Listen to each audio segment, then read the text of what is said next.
Shabbat Shalom, Achim B'Mashiach.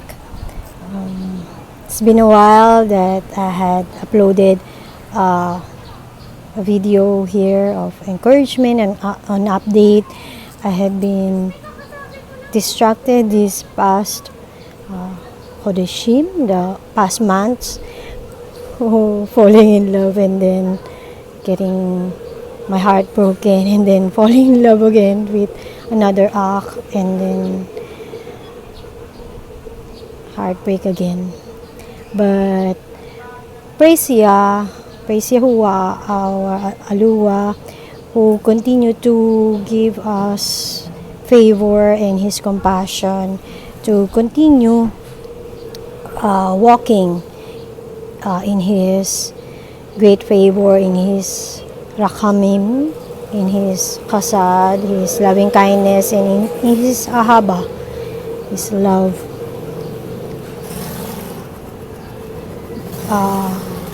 What's great with falling in love, or what's another word for romantic relationship? I'm not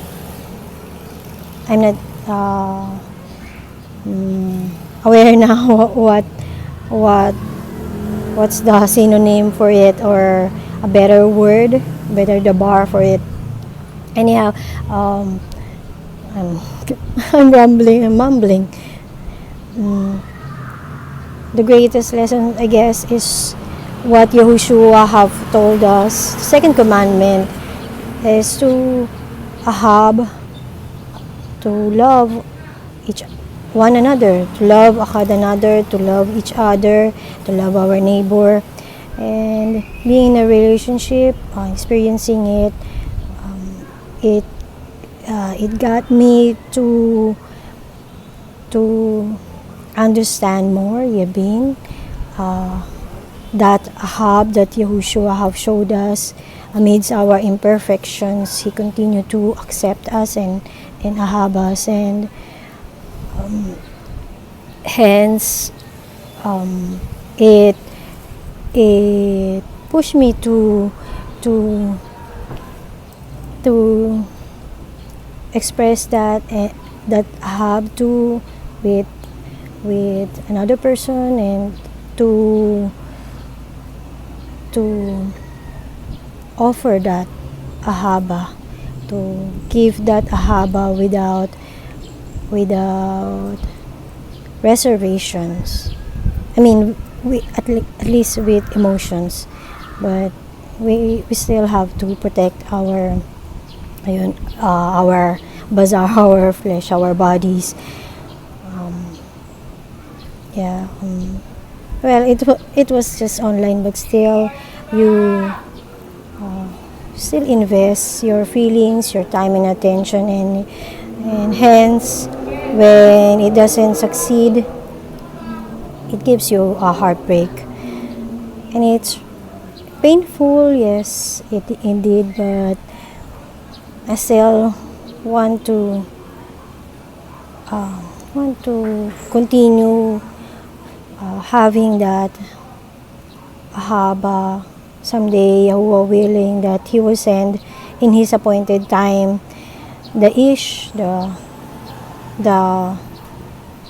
husband, the ish that He had prepared for me, if it's in His ratzon, if it's in His will. For He had designed us, right? He said, Lo tub, ha'adam, la kabadu. For it's not tub for ha'adam, for the man to be alone, kabadu, badu. But that He would send an azar that is suitable, azar neged, kaneged, a suitable helper for him. And I pray that He will prepare me, Yahuwah would prepare me to be that azar, that helper suitable for for that akad, for that ish that He had appointed for me from the Mudut HaArats, from the foundation of the Arats. I do believe that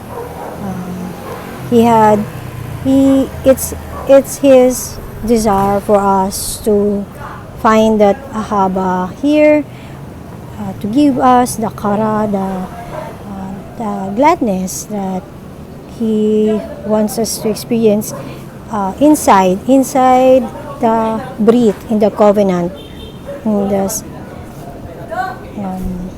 yeah.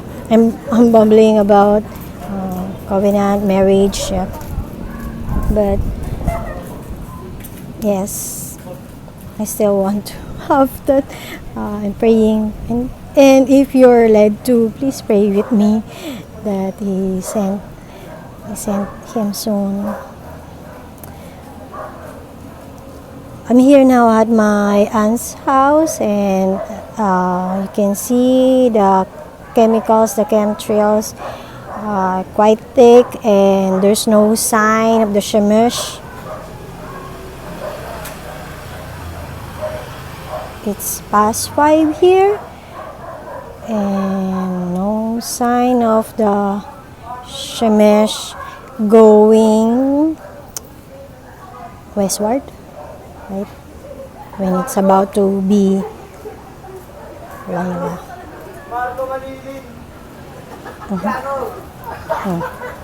There's those chemicals, but that chemicals that are what do you call this? Masking to be clouds, but they aren't clouds. The clouds are above. Even my aunt have noticed that in Canada, yes, they're like that too, the chemicals. And she told me, oh, if it's cloud, it should be moving, right? And she's correct about that. The cloud should be moving if it's cloud, if there are clouds, because of the wind. But nope, those thick thingy, the chemicals are there, just not even hovering. It's just stagnant there, keeping us under the chemicals. Oh, before I forget, this video has been quite long. I wanted to share to you a video film that I had watched recently. For me, it's fascinating. It's an old film entitled The Seventh Dimension, or another title for it is Beacon 77. It's an old film, but fascinating and intriguing. That we know that films are predictive programming, right? But in this film, they blatantly showed MK Ultra, mind control, and even remote viewing. This film was around the 80s, I think, probably older than me, or early 80s, or 90s, I'm not sure. The 7 Dimension, I will share the link, but it's not a huge production, but it's fascinating and intriguing that they showed it. And most of all, that they mentioned about the Torah, the tablets being what do you call this, being concealed in the Vatican archives. And they mentioned that it's in Hebrew. My guess would be Paleo-Hebrew, Paleo-Abrit, or Paleo-Hebrew, Torah, and they wanted to discover this group of random guys or college students, and a teacher wanted to discover the Torah and see if it has the nabuwa, the prophecy, and it can quote unquote predict events, even the future events. I don't want to spoil the film, but that's the gist of it and the plot on where it plays. That's for now. I pray that you are having Shalom Shabbat wherever you are. If you take a rest on Shabbat or if you work, I don't know, no condemnation from me. But I do believe in observing the Shabbat. It's beautiful. It's yafa. It's lovely to make it kadosh and to just have a rest and to study to earlier I watched study by HaRuach Eliyahu in the HaRuach Eliyahu channel, and he showed the history of Hasidic, JEW, and it's quite interesting, its separation and its the Migdasim. I forgot what anyhow, it was it showed video by another YouTuber that showed the history of Hasidic JOW, and intriguing again that they mention again the Kabbalah, mysticism, and they say that they want to keep it secret, right? But if we notice on YouTube algorithm, they're starting to oops, the dogs. Yeah. Why? See? I just mentioned the Kabbalah and then the dogs are barking. Yeah. I'll just put it on the description. Shabbat Shalom.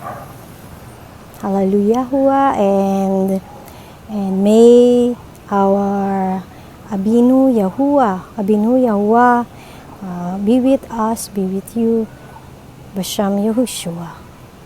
Shalom.